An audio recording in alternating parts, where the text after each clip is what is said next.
श्री राम जय राम जय जय राम। श्री राम जय जय राम। श्री राम जय जय राम। श्री राम जय जय राम। श्री राम जय जय राम। सच्चिदानंद भगवान की जय। सत्य सनातन धर्म की जय। सद्गुरुदेव भगवान की जय।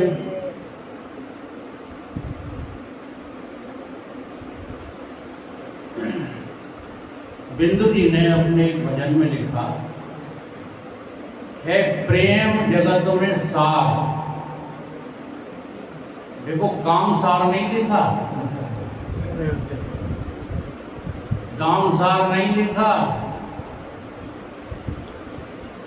और कोई अच्छी से अच्छी चीज सार नहीं है प्रेम जगत में सार, और कुछ सार नहीं।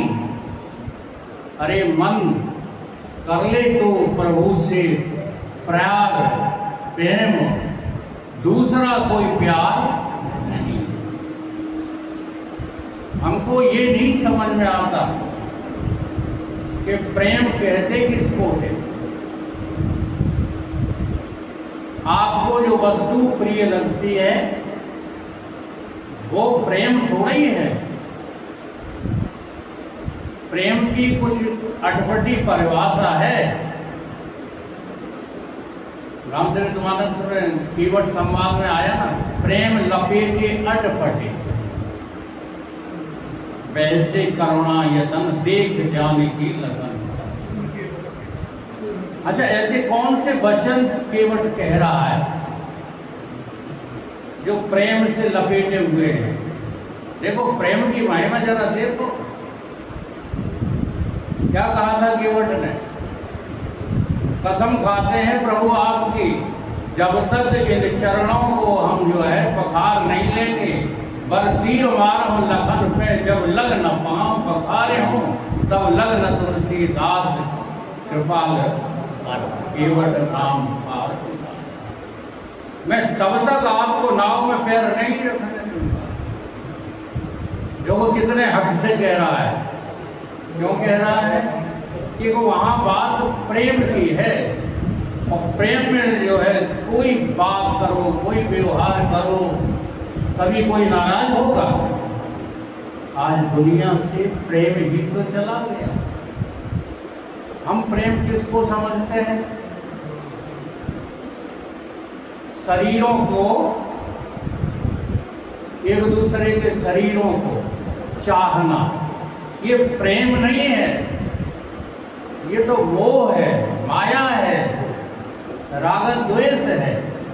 देखो, जिस बच्चे को हम प्यार करते हैं, बचपन से लेके युवावस्था तक पालते हैं, पोषण करते हैं, खर्चा उठाते हैं, वही जब शादी हो जाती है और एक बार आपसे बोल जाए कि पिताजी तुमको शर्म नहीं आती, बताओ प्रेम कहाँ चला जाएगा? ये 20-22 वर्षों का प्रेम 2 सेकंड में खत्म हो गया। तो प्रेम इसको कहते हैं। प्रेम न बाड़ी उपजे, प्रेम न हाट बिकाए, राजा प्रजा जो लहे सो शीश दिए ले जाए।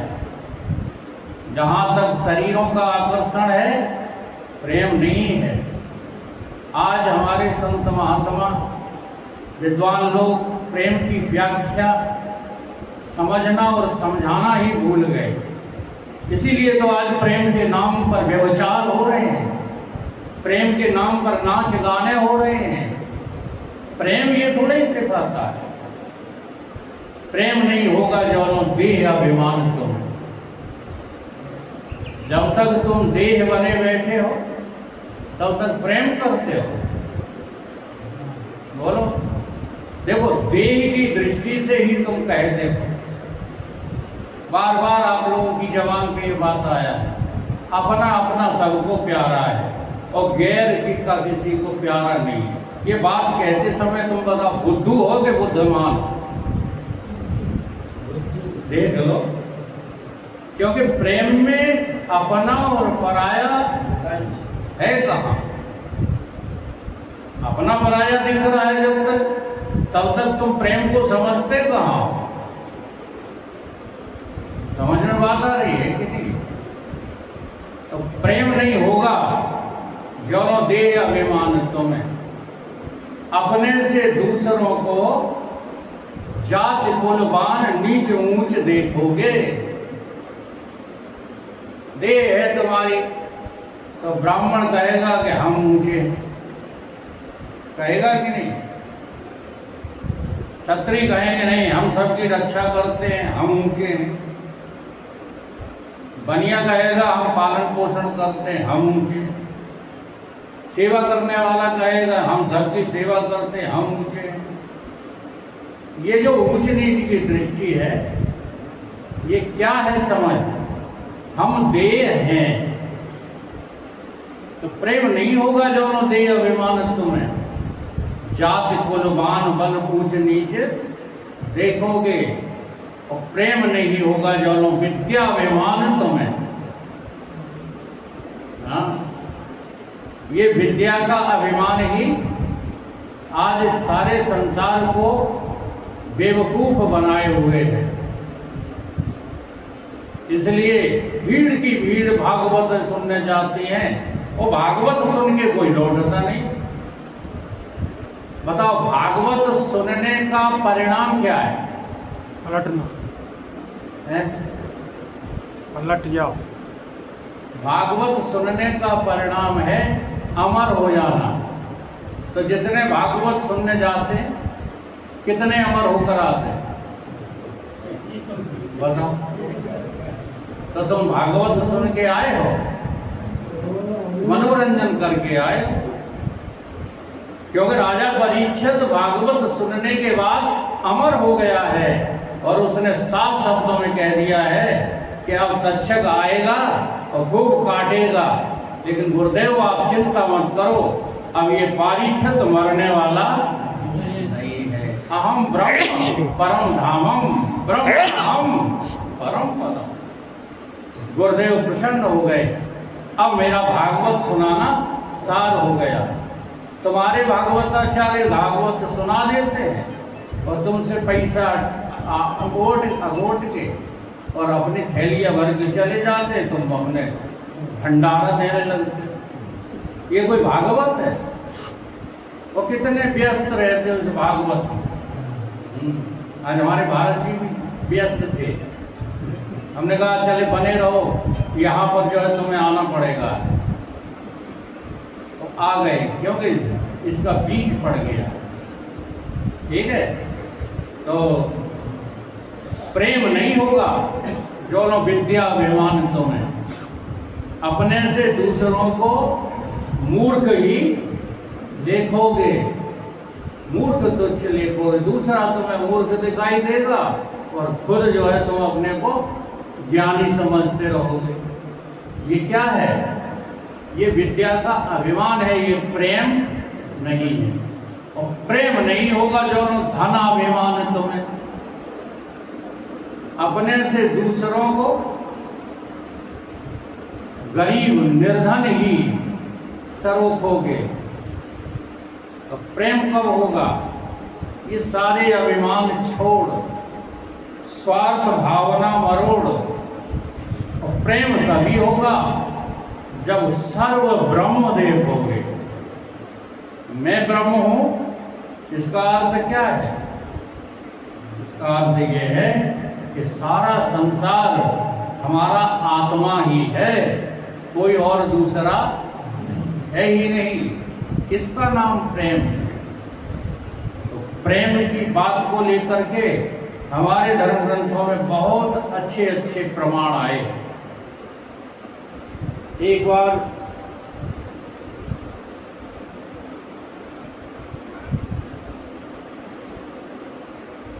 भगवान कृष्ण मथुरा के राजा थे। जब जो है कौरव और पांडवों का द्वंद्व प्रारंभ होने वाला था, तो दोनों ही तरफ से जो है उनको जुहारने गए। दुर्योधन भी जो है आहूत करके आया था और अर्जुन भी जो है बुला करके उनको आया था। तो आज वो संधि का प्रस्ताव लेकर के हस्तिनापुर में प्रवेश करते हैं। हस्तिनापुर में जब उनकी सवारी निकल रही थी तो चारों तरफ जन समुदाय उमड़ पड़ा था। तो सारा जन समुदाय, देखो प्रेमी इसको कहते हैं, आप लोग फिरते रहते हो, नेता बन के प्रसिद्ध हो जाए, ठीक है, कोई सेठ बन के प्रसिद्ध हो जाए, कोई कुछ उसी में लगे पड़े हो, मानो चाहे ना मानो, तुम लगे क्यों पड़े हो? क्योंकि तुम्हें प्रसिद्धि चाहिए। तुम्हें ये पता नहीं है कि हमसे ज़्यादा, अब यहाँ बात समझने की कोशिश करना, हम अपनी देह की बात नहीं कर रहे, हमसे ज़्यादा ब्रह्मांड में कोई प्रसिद्ध है ही नहीं। जानते हो ये सूर्य और तारे ये प्रसिद्ध हैं कि नहीं है? चंद्रमा प्रसिद्ध है कि नहीं है? अच्छा बताओ, चंद्रमा को कौन नहीं जानता? सूर्य को कौन नहीं जानता? इन तारों के नक्षत्रों को कौन नहीं जानता? ध्रुव तारा किस कौन नहीं पहचानता? सब जानते हो कि नहीं? अब रहस्य की बात बताएं।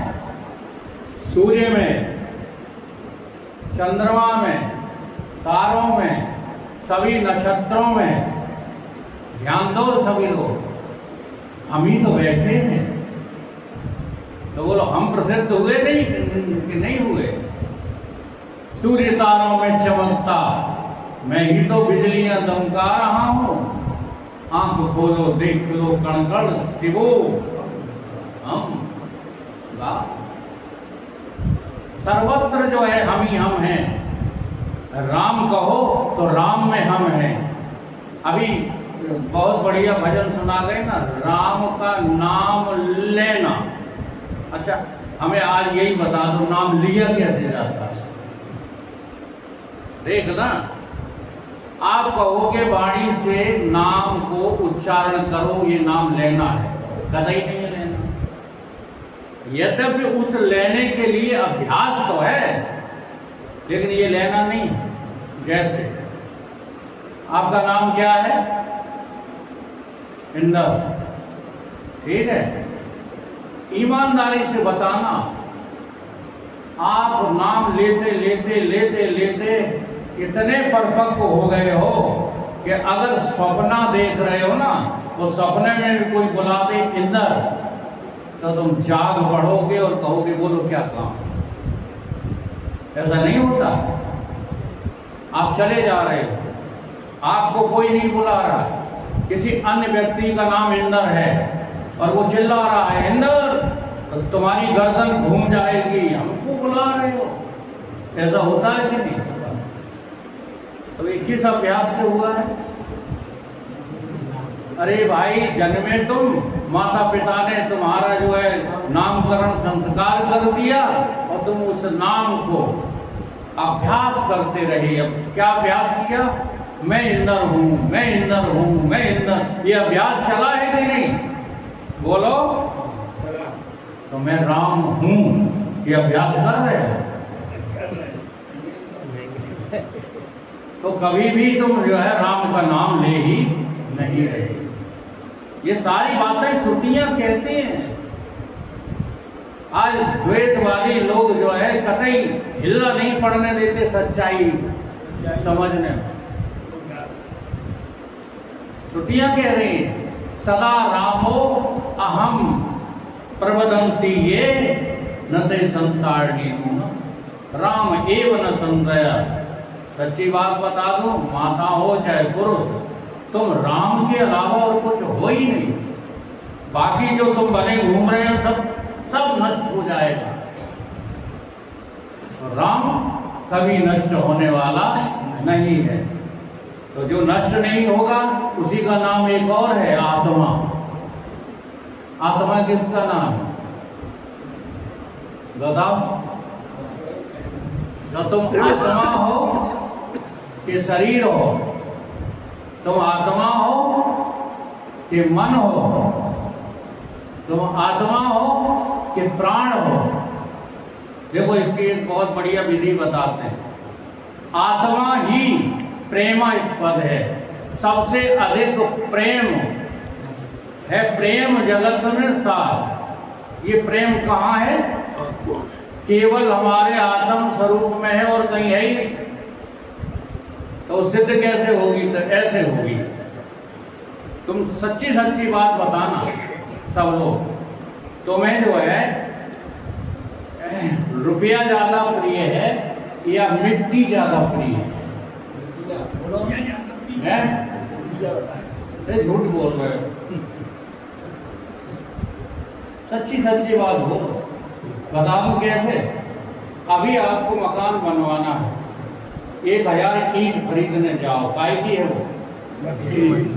मिट्टी की है। तो पैसा वहाँ दुकान में फेंक के आओगे कि नहीं? अगर प्रेम होता पैसे से चिपकाए रहते। एक ट्रॉली मिट्टी में भी तुम कितने? 5,000 रुपया फेंक देते हो।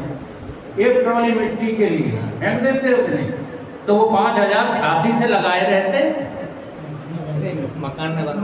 तो मिट्टी ज्यादा प्रिय है किससे? पैसे से। लेकिन हमारी अकल खराब है, क्योंकि पैसा प्रिय। कहाँ प्रिय है पैसा? अच्छा, मिट्टी से ज्यादा प्रिय क्या है? ध्यान दो। मिट्टी से भी ज्यादा आपको कुछ प्रिय है? मिट्टी का मकान है, उस मकान में आप रहते हो। जल्दी जल्दी शॉर्टकट बता दो, ठीक? आपका शरीर बीमार पड़ जाए और डॉक्टर कहे कि आपको 1 वर्ष ग्वालियर में रहना पड़ेगा किराए का मकान लेकर, तो बताओ यहाँ का मकान छोड़ दोगे कि नहीं छोड़ोगे? 1 वर्ष के लिए सही छोड़ दोगे? अगर प्रियता होती इस मकान से, मिट्टी से, तो इसको छाती पे धर के ग्वालियर लिए जाते, नहीं ले गए। इससे क्या सिद्ध होता है? इससे सिद्ध होता है कि मिट्टी से ज्यादा शरीर प्रिय है, ठीक? संबंधों से ज्यादा। देख लो, आपके संबंध है पुत्र से, पत्नी से, भाई से। ट्रेन में आग लग गई और सभी लोग इकट्ठे बैठे हो। ऐसी परिस्थिति पैदा हो गई कि अपने शरीर को बचा लो या फिर इन संबंधियों को बचा लो। अगर इन संबंधियों को बचाते हो तो तुम्हारा शरीर जो है जलेगा ही जलेगा। ये कंडीशन आ गई, ये स्थिति आ गई। तो बताओ, अपने शरीर को बचाना ज्यादा उचित समझोगे या उनको बचाने के लिए अपना मर जाना ज्यादा उचित समझोगे? अपने आप को बचाना, ये सच्ची बात है। अपने आप को बचाने के लिए तुरंत जो है कंपार्टमेंट से जंप लगा दोगे। हाँ, अपन बच जाएंगे तो संबंध फिर जुड़ जाएंगे। संबंधियों से, वस्तुओं से ज्यादा प्रिय है शरीर, है कि नहीं? और शरीर से ज्यादा प्रिय तुम्हें क्या है? देख लेना ये प्रियता कहाँ है। शरीर से ज्यादा प्रिय क्या है? इंद्रियां। जैसे कोई तुम्हें सजा दे और सजा देने वाला ये कहे कि हम तुम्हारी आंख निकालेंगे, ये दंड देते हैं, तो तुम हाथ जोड़ोगे, कहोगे कि हमारी पीठ पर 100 कोड़े मार लो, 100 लाठी मार लो, लेकिन आंख न निकालो महाराज। क्यों? पीठ तुम्हारी नहीं है। तो पीठ ज्यादा प्रिय है कि आंख, नाक, कान? इंद्रियां ज्यादा प्रिय है, शरीर उतना प्रिय नहीं है। और इंद्रियों से भी ज्यादा प्रिय तुम्हें क्या है? प्राण। ऐसी कोई दशा आती है जब कोई कहता है हम तो तुम्हारे प्राण ही लेंगे, तो तुम वहां शर्त रख सकते हो कि यार हमारा हाथ काट लो, तुम्हें बदला ही तो लेना है, पैर काट लो, लेकिन प्राण हमारे बख्श दो। ऐसा होता है। अभी अभी एक हमको जो है मिला लंगड़ा आदमी, उसने कहा कि मेरा एक्सीडेंट हो गया था, डॉक्टर ने कहा पैर काटना पड़ेगा, तो जान बचाने के लिए मैंने पैर कटवा लिया। तो पैर तुम्हारा नहीं था, वो प्राण, लेकिन इंद्रियों से ज्यादा प्राणों से प्रियता है कि नहीं है? अब प्राणों से भी ज्यादा प्रिय हुई है। कब? जब तुम्हारी कोई सुनता नहीं है, तुम चारपाई पे पड़े पड़े हग रहे हो, मूत रहे हो, सड़ रहे हो, कोई रोटी नहीं देता, कोई पानी के लिए नहीं पूछता, शरीर जर्जर हो गया है, तब क्या कहते हो? हे परमात्मा सुन लो, हे परमात्मा मेरे प्राणों को हटा लो। क्यों? प्राण तुम्हारे नहीं है। अब प्राणों से भी ज्यादा कोई है प्रिय, वो कौन है? वो तुम स्वयं हो, आत्मा है। इसलिए आत्मा ही कैसी है? सबसे ज्यादा प्रेमास्पद है प्रेम जगत में सार और कछु सार। तो मधुसूदन चले जा रहे हैं, उनका जलूस निकल रहा है, तो उसी जलूस में सारी प्रजा हाथ जोड़े खड़ी है, सब राम राम कर रहे हैं, लेकिन वो किसी तरफ देख नहीं रहे। क्यों? वो तो सबको देखना जानते हैं। तुम उन्हें क्या दिखाना चाहते हो हाथ जोड़ करके? ठीक है, इसलिए ये मत सोचा करो कि जो महापुरुष होते हैं वो केवल प्रणाम करने वालों से प्रेम करते हैं, ऐसा नहीं है। उनकी नजर तो सर्वत्र समदृष्टि रहती है, क्योंकि वो प्रेम का साक्षात अवतार होते हैं, इसलिए वो सबके प्रेमी हैं। देखो, सब लोग महापुरुष को प्रेम नहीं कर पाते। क्यों?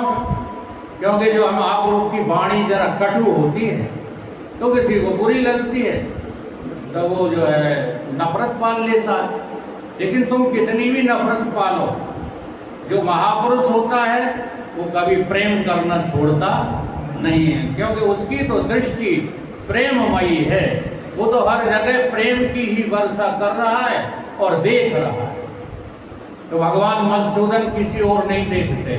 एक खिड़की में से एक माता जी उझक रही थी, वो कोई और नहीं थी, विदुरानी।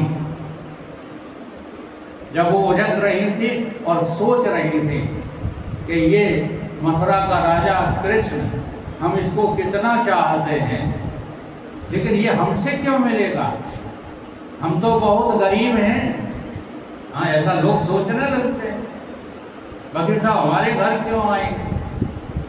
हाँ, हम तो गरीब हैं, वे तो राम सिया के चाहते हैं, ऐसा सोचते भल रहो। लेकिन तुमने कभी बुलाया हो तब ये बात सोचने के अधिकारी हो। एक बार हमारे गुरुदेव चले जा रहे थे बीच सड़क पर, एक हमारा गुरु भाई बिल्कुल पागल था, हाँ, हाफ सीढ़ी, तो एकदम गुरु जी की गाड़ी रुकवा दी उसने, और क्या बोला? युग पुरुष जी परमानंद जी से, जो विश्व के प्यारे हैं, सारा विश्व उन्हें देखने के लिए तरसता है। तो बोला कि गुरु महाराज तुम तो बड़े लोगों के बाबा हो। मुंह फट था। उन्होंने कही कैसे, ये क्या कह रहे हैं कि आप हमारे घर कभी आते नहीं, हम गरीब आदमी हैं। तो महाराज जी ने एक ही बात कही, तुमने आज तक बुलाया मुझे? बुला के तो देखते। बोला बुलाया तो नहीं, जब बुलाया नहीं है तो बिना बुलाए तो परमात्मा भी नहीं आता। नहीं बात समझ में? तो क्या कहने लगा कि हम आज ही बुला रहे, तो उन्हें कि हम आज ही चल रहे। और वो घर नहीं पहुंच पाया, तब तक गुरुदेव उसके घर में पहुंच गए। ये होते ही महापुरुष की बात। तो महापुरुष सर्वत्र प्रेम की ही दृष्टि से सारी सृष्टि को देखता है। जड़ चेतन गुण दोषमय, सब में, चाहे दोषी हो चाहे गुणमयी हो। लेकिन बात सिखाने के लिए कोई बात क्रोध में कही जाए, उसका मतलब प्रेम का खंडन नहीं होता। तो महाराज कृष्ण आज चले जा रहे हैं, सारी दुनिया उनको जो है प्रणाम कर रही है, वो कहीं नहीं देख रहे। उनकी दृष्टि तो केवल जो है उस माता पे है जो खिड़की से उलझ रही है और अपने अंतःकरण में गलत बातें सोच रही है। क्योंकि भगवान सर्वज्ञ हैं। और बता दूं, आपको विश्वास नहीं होगा, ब्रह्म ज्ञानी भी सर्वज्ञ होता है। वो तुम्हारी दृष्टि से सर्वज्ञ नहीं है। जैसे तुम चाहते हो कि बताओ, एक आदमी आ गया महाराज जी से, औरत आ गई महाराज जी से बोली कि महाराज जी आप सर्वज्ञ हो। उन्होंने कहा यहाँ है तो बता दो हमारा बच्चा खो गया है, वो किस दिशा में मिलेगा। तो महाराज जी ने कहा हम ऐसे सर्वज्ञ नहीं हैं, हम जादूगर वाले सर्वज्ञ नहीं हैं। तो कैसे सर्वज्ञ हो कि हमारा तो सारा संसार ही खो गया है, हमें अब कुछ नहीं दिखता, केवल ब्रह्म दिखता है, ऐसे सर्वज्ञ हैं। तो आप अपनी दृष्टि से सर्वज्ञता की परिभाषा मत करना, नहीं तो धोखा खा जाओगे। हमारी दृष्टि से, शास्त्र की दृष्टि से हम सर्वज्ञ हैं, इसमें कोई संदेह नहीं। तो सर्वज्ञ ही प्रेम का अधिकारी होता है, बाकी और कोई प्रेम थोड़ी ही करता है। सब मोही हैं, कोई रागी है, कोई द्वेषी है। प्रेम आज की जिंदगी में धरा किसके पास है? क्योंकि जहाँ प्रेम मिल रहा है वहाँ की चर्चा सुनते नहीं। तो भगवान कृष्ण जो है मुस्कुरा गए विदुरानी को देखकर, लेकिन रथ से उतरने की मर्यादा नहीं है। जब कोई राजा महाराजा की सवारी निकल रही हो और राजा तुरंत उतर के चल दे कहीं, तो वो मर्यादा की जो है विपरीत बात है कि नहीं। तो वो रथ जाकर के रुका किसके यहाँ? दुर्योधन के यहाँ। और दुर्योधन इतना घमंडी राजा था कि वो आदर सत्कार तो कर रहा है उनका। अच्छा, आदर सत्कार क्यों करते हैं ये अभिमानी लोग भी? क्योंकि सज्जन पुरुषों को सब लोग चाहते हैं, तो उन्हें भी ये लगता है कि हम क्यों न चाहें। तो आज जो है सम्मान कर रहा है, लेकिन जैसे ही सम्मान के लिए आसन दिया, एक ही बात बोले भगवान कृष्ण कि दुर्योधन, अगर तू मेरा सम्मान करना चाहता है तो पांडवों से बैर भाव रखना बंद कर। 5 पांडव हैं, उनको एक एक गांव दे दीजिए और तू सारे हस्तिनापुर का राजा बन जा, उन्हें कोई ऐतराज नहीं। दुर्योधन क्या बोला? जिसकी बुद्धि खराब हो जाती है ना, वो ऐसी ही बातें फिर बोलता है भगवान के सामने। तो बोला तुम एक गांव की बात करते हो, हम तो सुई की नोक के बराबर पांडवों को जगह देने वाले नहीं। तुरंत घोषणा कर दी भगवान ने, तो तेरा सर्वनाश सुनिश्चित है। आदमी अपना नाश अपनी बुद्धि से करता है, कोई करता थोड़ी है। तुमने अपनी बुद्धि को अगर विकास नहीं किया, विकसित नहीं की, तो नाश होना ही होना है। और बुद्धि विकास करो तो एक दिन तुम जान जाओगे कि तुम तो अविनाशी हो, तुम्हारा नाश होता ही नहीं। ये जानने के लिए संगत महापुरुष की करना पड़ती है। तो दुर्योधन की मेवा त्यागी, दुर्योधन के पकवान त्यागे, और जल्दी से वहाँ से आज्ञा लेकर के पैदल ही चल दिए। तो विदुरानी का दरवाजा खटखटा दिया, जहाँ मुस्की ढील करके आए थे, हाँ वहाँ पहुँच गए। और दरवाजा जैसे ही जो है खटखटाया, विदुरानी बोली कौन है? बेवक्त जो है आ गया। डांट रही है, बेवक्त आ गया, कौन है? हमारे विदुर जी घर पर नहीं है, हम दरवाजा नहीं खोलेंगे। अब उन्होंने युक्ति लड़ाई कि ये तो अम्मा दरवाजा खोलेगी नहीं। तो कहने लगे भूखा आते तो हूँ, मुझे बड़ी जोर भूख लगी है, अगर तूने दरवाजा नहीं खोला तो मैं भूख से तड़प तड़प के मर जाऊंगा, इसलिए जल्दी से दरवाजा खोल दे। देखो यहाँ क्या शिक्षा मिलती है। सर्वधर्म परित्यज्यम मामेकं शरणं व्रज। सारे धर्मों का त्याग कर दो। अगर किसी अतिथि को भूख लगी है तो उसका रोटी के द्वारा सम्मान करो, सारे बातों को छोड़ दो, सबकी चिंता छोड़ दो। जब ऐसा था तब हमारे यहाँ धर्म था, आज ईमानदारी से बताओ, 4 लोग घर पर आ जाएं तो अधिकांश घर मैंने ऐसे देखे हैं जो माताएं भगवान से प्रार्थना करने लगती कि कब टरे। नहीं, शहरों में आप लोग नहीं ऐसा करते हो। शहरों में तो यही प्रथा है, अगर 5-6 लोग आ गए तो बहू में सोचते हैं कि चाय बनाना पड़ेगी, पिताजी नीचे चले जाएं, बात कर आए, निपटा दें। तो हम भी अब समझ गए कि सम्मान तो इनको दिया नहीं जाएगा, अपनी किरकिरी कराओ, तब हाथ जोड़ लो, ठीक है आपका काम हो जाएगा, हो जाएगा। ये हो गया है आज। एक वो समय था जब लोग प्रार्थना करते थे, हे प्रभु मेरे यहाँ अतिथि कब आएंगे।